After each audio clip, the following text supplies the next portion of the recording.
So now I'm going to show you how to walk through the second set of questions. This one is the one with 11 questions in the practice test. And I'm going to show you how to walk through all of the questions, all of the 11 questions. So let's get started. So we have 5 over 6x equal to 4 over 5. So I like to always write the question out first. So 5 over 6x equal to 4 over 5. Now, you have two ways to do this. I'm going to show you two methods. The first method I'm going to use is something called the multiplicative inverse, which is the inverse of the coefficient of x, which is, I'm going to multiply this by 6 over 5, and then also multiply this by 6 over 5. So this is going to make the coefficient of x 1 because this is going to cross out, this is going to cross out. So x is equal to 4 multiplied by 6, 24, 5 multiplied by 5, 25. So that's your answer right here. Now there's another method if you don't like this method. So 5 over 6x equal to 4 over 5. Now I'm going to multiply both sides by 6, multiply both sides by 6. So I now have 5x is equal to 4 times 6 divided by 5, and this is going to give me 24 over 5 equal to 5x. Now I can divide both sides by 5, divide both sides by 5, so x is equal to 24 over 5 divided by 5, which is going to be 24 over 5 divided by 5 over 1, which is 24 over 5 times 1 over 5, which is 24 over 25. So now you can see why I use this method instead, because it's a lot quicker. SAT, remember, speed and accuracy. So that's why I like to use this method. Second one, when 1/2 of a number n, 1/2 of a number n is decreased by 4, the result is equal to -6. Alright, so let's find the value of n. So 1/2 n equal to -6 plus 4, which is equal to -2. So 1/2 n is -2. I'm going to multiply both sides by 2. So n is equal to -4. And now the question is, what is 3 times n? 3 times n added to 7. Or really, it should be written this way. 3 plus n added to 7. So either way, it doesn't matter. Remember, your properties of addition doesn't make much of a difference. So this is going to give us 7 plus 3 times -4, which is 7 minus 12, which is going to give us -5. And that's our answer right there. So next question here, number 3, it says 4 minus 7x is 5 less than 23. What is 5 less than 23? That's 18, okay? So 4 minus 7x equal to 18. Let me actually write it better so that it's clear for everyone. 4 minus 7x equal to 18. So I'm going to subtract 4 from both sides. Minus 7x is equal to 14. Divide by -7. X equal to -2. And then it says, what is the value of 3x? 3x is -2 multiplied by 3, which is -6. Number 4. So it says the above equation gives the pressure P, which is exerted by a fluid that is forced to stop moving. The pressure depends on the initial force F and the speed of the fluid V. Which of the following expresses the square of the velocity? So all it's trying to tell you is we're going to rewrite this equation so that we write it in terms of V. Okay, this is what we call literal equations. So we're going to rewrite this so that V is on the left-hand side is isolated, okay? So now let's start by writing the equation. So P is equal to F 1 over 2v squared plus 1. So I'm going to PEMDAS, remember, parenthesis first. So p is equal to 1/2 fv squared plus f. And I need to isolate v squared, so I need to get f out of here. So I'm going to subtract f from both sides. So p minus f is equal to 1/2 fv squared. Now I'm going to take 2 steps here because I don't want to confuse you. The first thing I'm going to do is I'm going to multiply both sides by 2. So I'm going to multiply both sides by 2 so I can get rid of the fraction. So this is 2p minus f is equal to fv squared. And now since I want to isolate just v squared, I divide both sides by f. And so therefore v squared is equal to 2p minus f divided by f. There you go, right here. Number 5. 1/2 of the number n, 1/2 of the number n is increased by 10. This is the same, which means equal to. So you notice as I read the question, I try to come up with the equation. It's a lot easier to do it that way instead of reading everything before you try to figure out what all the components are. So as you're working through the question, just go ahead and try to create the equation. So 1/2 of a number n right here, increased by 10, addition, is the same as 4 less than twice the number. Is the same as 4 less than twice the number. So 1/2 n plus 10 to n minus 4. That's our answer. Number 6. If A is equal to B less than 1/2 of C, what is B in terms of A and C? So I'm going to write the expression in terms of B, the equation rather. So I'm going to subtract 1/2 C from both sides. So I have A minus 1/2 C equal to negative B, and then multiply everything by negative 1.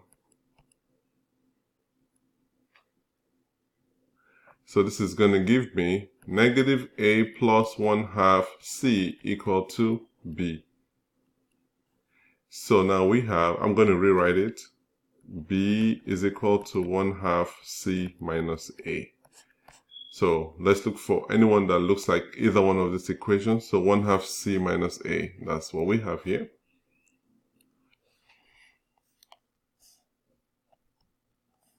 So if x equal to 1 minus y and 3x equal to 8 minus 5y, what is the value of x? So what I'm going to do here is I'm going to rewrite this equation here. I'm going to write it in terms of y.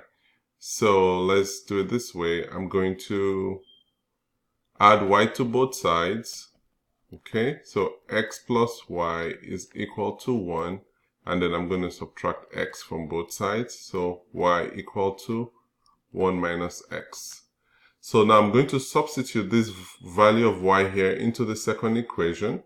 So 3x is equal to 8 minus 5 multiplied by 1 minus x. So 3x equal to 8 minus 5 plus 5x. So we have 3x equal to 3 plus 5x. Now let's subtract 5x from both sides. So we have minus 2x equal to 3. Now we divide by 2 to get rid of the, actually we divide by negative 2 because negative 2 is the coefficient of x. So this is going to give us x equal to negative 3 over 2.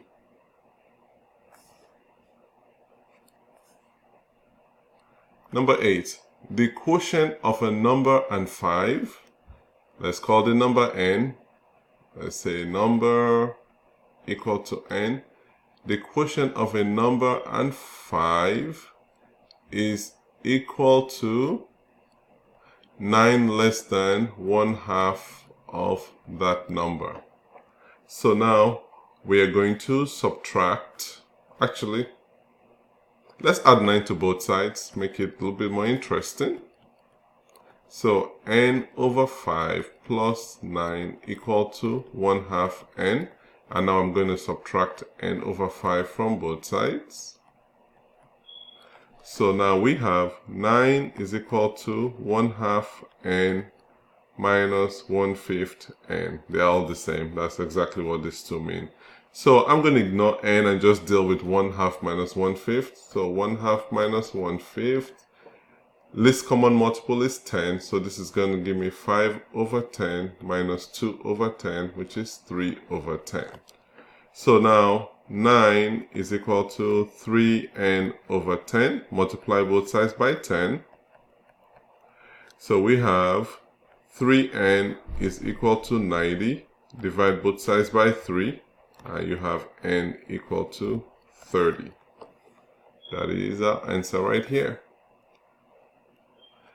So now we have a over b is equal to 1. A divided by b equal to 1. What is the value of a minus b? Okay, this is going to be quite interesting. So we have, I'm going to multiply both sides by b. So a over b multiplied by b equal to 1 multiplied by b. So therefore, a is equal to b. So if a equal to b, we want to find a minus b, so I subtract b from both sides. So I have a minus b is equal to b minus b, a minus b equal to 0. Next question.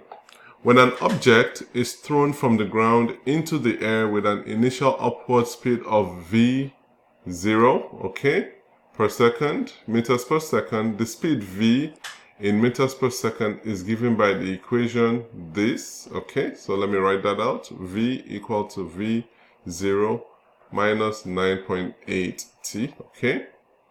The speed of an object becomes 0 when the object reaches its maximum height.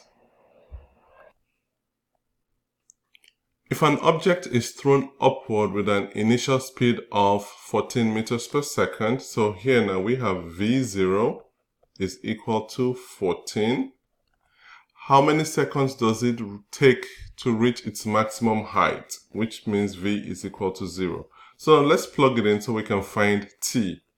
So v, which is 0, is equal to v0 14 minus 9.8 t.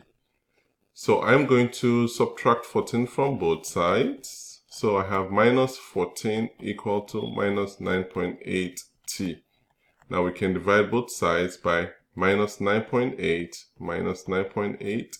So we have t here. This is going to give you approximately 1.428. And you want to round it to the nearest hundredth, which is the 2 decimal places essentially, which is going to give us t equal to 1.43. And then last question.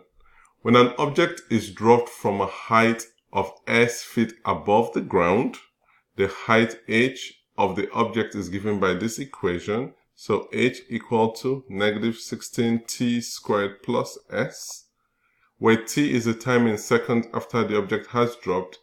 If an object is dropped from a height of 144 feet, so now we have h equal to 144, so feet above the ground, how many seconds will it take to hit the ground? So therefore, because s is 0, because it's hitting the ground, the height above the ground is 0. So therefore, we need to find the value of t. So h, so we have 144 equal to negative 16t squared plus 0.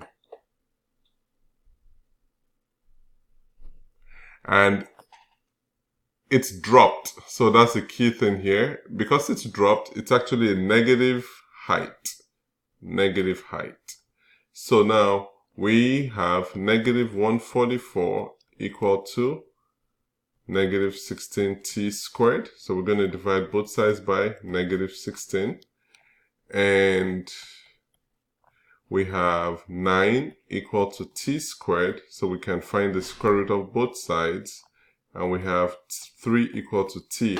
I know that in practice, you're always told to have plus or minus for 9. But because you're dealing with time, you're only going to account for the positive value of the square root. So t is equal to 3.